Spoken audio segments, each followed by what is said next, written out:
Assalamualaikum warahmatullahi wabarakatuh.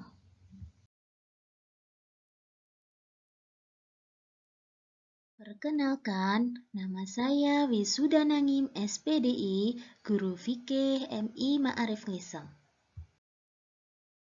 Di sini saya akan menjelaskan materi fikih kelas 3 semester ganjil tentang ketentuan sholat jamak dan qashar. Saya akan menjelaskan beberapa hal. Yang pertama, pengertian sholat jamak dan qashar.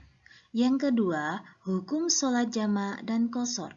Yang ketiga, sebab-sebab sholat jamak dan qashar. Yang keempat, cara sholat jamak dan qashar. Yang kelima, niat sholat jamak dan qashar. Dan yang terakhir, hikmah sholat jamak dan qashar. Sebelumnya, yang perlu kita perhatikan bahwa walaupun kita sedang dalam perjalanan jauh dan kesulitan untuk melaksanakan sholat, namun tidak ada alasan untuk meninggalkan sholat fardu, karena Islam tidak memberatkan. Kita bisa sholat jamak atau digabungkan, dan qashar atau disebut juga diringkas. Hal ini merupakan rukhsah atau keringanan bagi kita yang diberikan Allah Subhanahu wa Ta'ala, agar manusia tidak meninggalkan sholat fardu dalam keadaan apapun.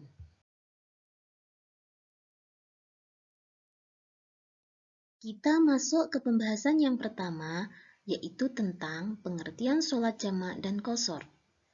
Jamak adalah sholat yang digabungkan, yaitu dua sholat fardu yang dilaksanakan dalam satu waktu.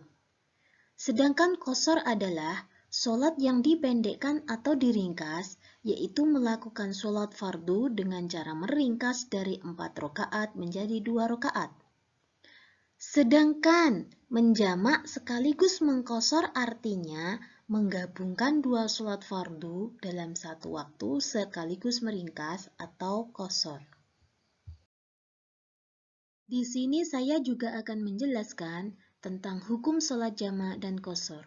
Sholat jamak dan qashar hukumnya adalah mubah atau boleh bagi orang-orang yang memenuhi persyaratan. Yang perlu kalian ketahui juga bahwa sholat fardu yang bisa dijamak itu ada dua. Yang pertama, sholat zuhur dengan asyar, dan yang kedua, sholat maghrib dan isya. Di sini saya juga akan menjelaskan sebab-sebab dibolehkannya sholat jamak dan qashar, yaitu 1.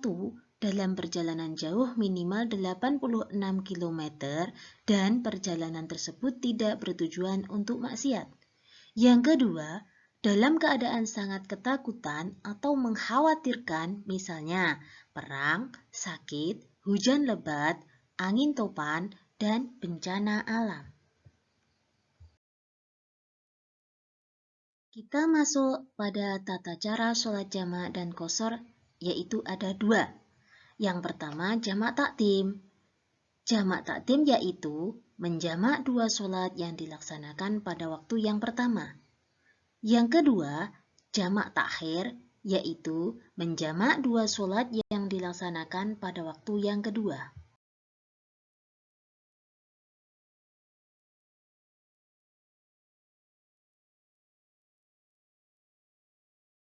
Di sini saya juga akan menjelaskan tentang niat sholat jamak takdim yang terdiri dari 4. Yang pertama, niat sholat zuhur jamak takdim dengan sholat asar. Bunyinya, usolli fardhu zuhri arba'a raka'atim majmu'an ma'al ashri jam'a takdimin lillahi ta'ala. Niat sholat asar jamak takdim dengan sholat zuhur. Usolli fardul ashri arba'a raka'atim majmu'an ma'a zuhri jam'a takdimin lillahi ta'ala. Niat sholat maghrib jamak takdim dengan sholat isya. Usolli fardul maghribi thalatha raka'atim majmu'an ma'al isya'i jam'a takdimin lillahi ta'ala.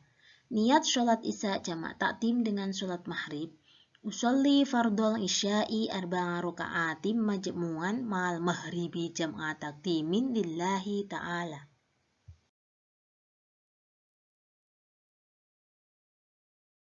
Masih pada materi niat sholat jamak takhir, di sini juga ada 4. Niat sholat zuhur jamak takhir dengan sholat asar. Usolli fardhu zuhri arba'a raka'atim majmu'an ma'al ashri jamak takhirin lillahi ta'ala. Niat sholat asar jamak takhir dengan sholat zuhur.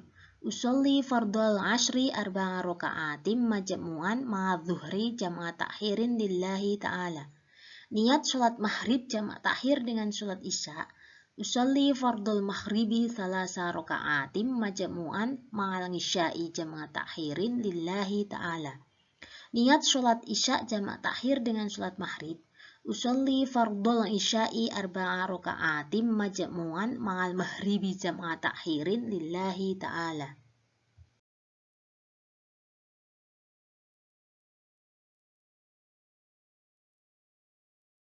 Sedangkan niat sholat qashar ada 3.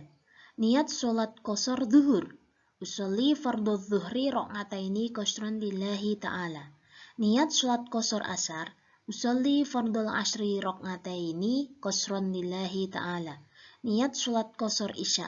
Usolli fardhul isya'i raka'ataini qashran lillahi ta'ala.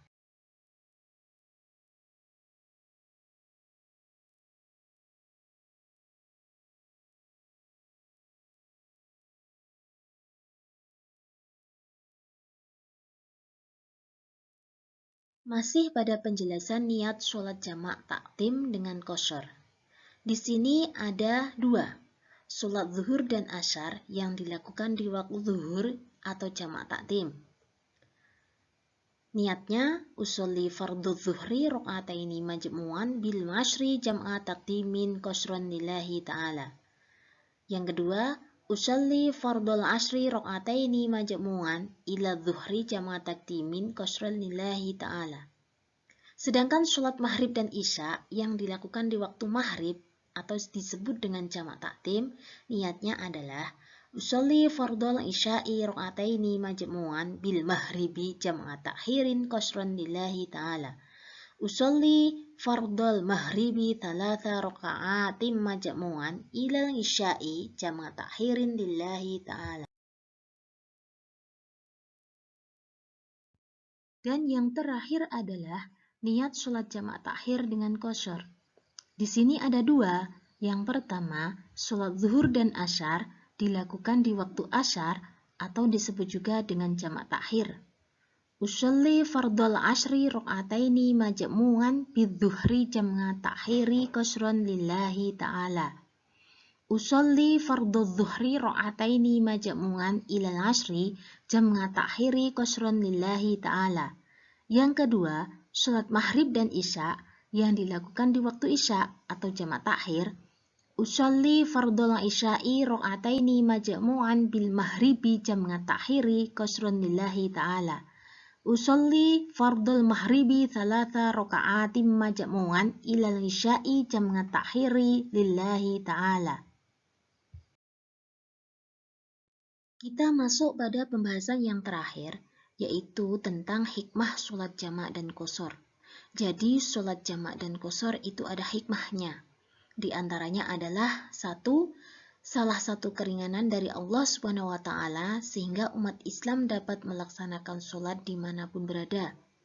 Yang kedua, bukti bahwa agama Islam selalu memudahkan, tidak menyulitkan. Dan yang ketiga, menjadikan hati tenang, aman, dan tidak gelisah karena sudah melaksanakan sholat yang menjadi kewajiban semua muslim. Nah, semua tadi yang sudah saya sampaikan adalah materi tentang ketentuan sholat jamak dan qashar. Ada kurang lebihnya, saya mohon maaf, saya akhiri. Wassalamualaikum warahmatullahi wabarakatuh.